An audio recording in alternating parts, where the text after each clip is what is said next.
कभी नोटिस किया है क्वाड्रेटिक इक्वेशन में splitting method, completing the square, quadratic formula, सब कुछ तो पढ़ा दिया, x का वैल्यू भी निकाल दिया, लेकिन आखिरकार हमें मिला क्या? तो आज हम समझेंगे एग्जैक्टली हम क्या ढूंढ रहे हैं और क्यों ढूंढ रहे हैं। तो आइए क्वाड्रेटिक इक्वेशन से शुरू करते हैं। चलिए इस क्वाड्रेटिक इक्वेशन को देखते हैं। क्योंकि आप लोगों को स्प्लिटिंग मेथड पहले से आता है, इसलिए इस इक्वेशन को स्प्लिट करते हैं और हमें x की दो वैल्यूज मिलती हैं, 1 एंड 3। पर क्या ये सिर्फ दो नंबर्स हैं या इनका कोई मतलब भी है? ये समझने के लिए हमें इक्वेशन का ग्राफ बनाना पड़ेगा और ग्राफ बनाने के लिए हमें चाहिए होंगे x और y की वैल्यूज।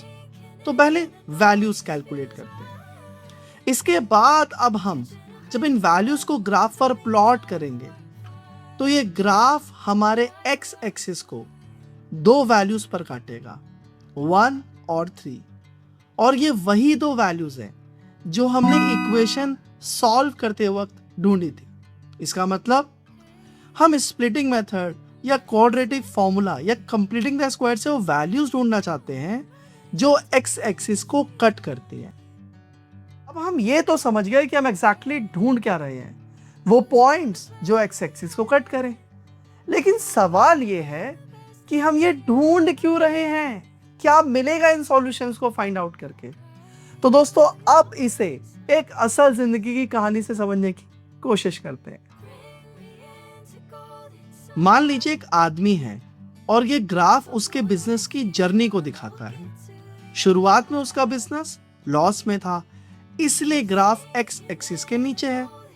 लेकिन धीरे धीरे जब वो मेहनत करता है, उसका बिजनेस बेहतर करने लगता है, तो धीरे धीरे करके उसकी पोजीशन इंप्रूव होती है और एक ऐसा वक्त आता है जब वो एग्जैक्ट x एक्सिस पे पहुंच जाता है।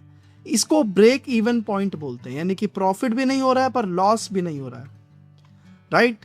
और इसके बाद जब वो वही मेहनत को कंटिन्यू करता है तो बस उसका बिजनेस प्रॉफिट में चला जाता है और काफ़ी समय तक उसका बिजनेस अच्छा चलता है, काफ़ी प्रॉफिट करता है, वो लाइफ को एंजॉय करता है।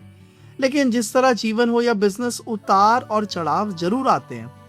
तो फिर बेचारे का एक पीक पॉइंट पहुंचता है, उसके बाद डाउनफॉल शुरू होता है, फिर धीरे धीरे करके उसका प्रॉफिट कम होने लगता है और एक ऐसा वक्त आता है जब उसको प्रॉफिट होना ही बंद हो जाता है और उसके बाद वापस वो लॉस करने लगता है और फिर इवेंचुअली प्रॉफिट करने लगता है। तो ये जो आपके पॉइंट्स होते हैं जो एक्स एक्सिस को काटते हैं, ये एक्चुअली में हमें वो टर्निंग पॉइंट्स दिखाते हैं कि हमारे जीवन में या हमारे बिजनेस पे बदलाव आया है। तो ये उस बदलाव को इंडिकेट करते हैं, क्योंकि अगर वो एक्स एक्सिस को दोबारा टच किया ही नहीं, मतलब अगर बढ़ने लगा तो बढ़ता चला गया, profit profit profit profit, just like कोई भी बड़ा बिजनेसमैन हो, अडानी हो, अंबानी हो, या फिर कोई लॉस में चला गया तो अगेन लॉस में जाता रहा, जैसे कि अंबानी, बस वो मुकेश अंबानी है प्रॉफिट वाला या अनिल अंबानी है लॉस वाला।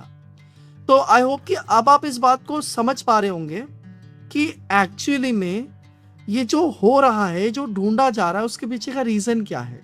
तो दोस्तों अब हम ये तो समझ चुके हैं कि ये रूट सिर्फ क्वाड्रेटिक इक्वेशन को सॉल्व करने के लिए नहीं है, बल्कि किसी भी ग्राफ के इंपॉर्टेंट टर्निंग पॉइंट्स या इंपॉर्टेंट सिचुएशंस को समझने के लिए है।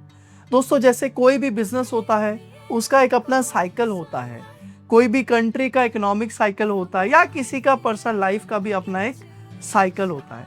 दोस्तों फिलॉसफी, मैथमेटिक्स, बिजनेस, स्टार्टअप्स, ये सब काफ़ी इंटरकनेक्टेड सिस्टम्स के अंदर लिव करते हैं। तो अगर आप भी चाहते हैं मेरी तरह बहुत सारी चीज़ों को सीखना, तो मैं आपको वो बुक्स ज़रूर रिकमेंड करना चाहूँगा जो मैं पढ़ता हूँ या मैं पढ़ चुका हूँ। उन सभी का लिंक मैं आपको कमेंट सेक्शन में पिन कर दूंगा, आप वहाँ से पढ़ सकते हैं। आज के लिए बस इतना ही, मिलेंगे आपसे फिर कभी। Till then take care of yourself, have a very good day. जय हिंद, जय भारत।